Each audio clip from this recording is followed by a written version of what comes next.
Okay, well, libraries generally acquire books through a vendor that does distributing. So if we're looking at, I'm going to start with books. If we're looking at books, we usually go through a distributor like Baker and Taylor or Ingram, and they're going to pull from different publishers and different resources. And then we usually go, it's an online platform, we're going to go in and purchase through that platform.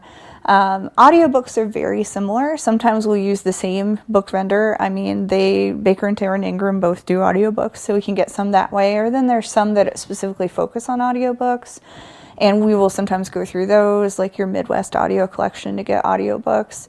But generally, you're looking at an online platform, book vendor. We're not going out to bookstores or anything like that to pick out our books. I mean, you can occasionally see that, but a lot of times you're doing your big distributors that we're going through.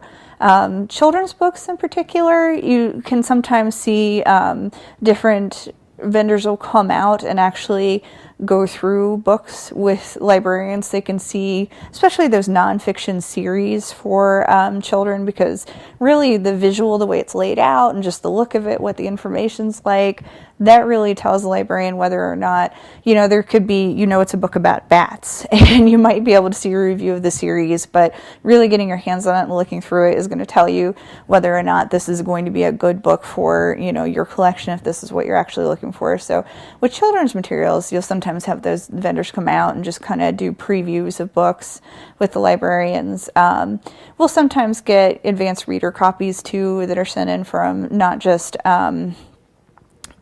not just children's materials, but adult materials to go through. And we'll also have preview boxes sent to us that we can go through, and then we can decide to say keep some of those materials or send other materials back. And that's, like I said, it's about the same for audiobooks and your regular print books. Ebooks are slightly different. Ebooks, generally you're going to be purchasing those through the platform that you also give to your patrons to use the ebooks. So, for example, we use Overdrive in our library here in Indiana. I also used Overdrive in my library in Ohio and also out in Colorado. Overdrive is probably the most popular e-book vendor. And so generally you're paying for that platform, and that's the platform that you're going to give to your patrons. They're going to go in with their library cards and make an account and read the ebooks that way. It's an app on your phone or your tablet. But what we'll do is go in and then we'll go onto a side for staff, and then we'll make our purchases through that.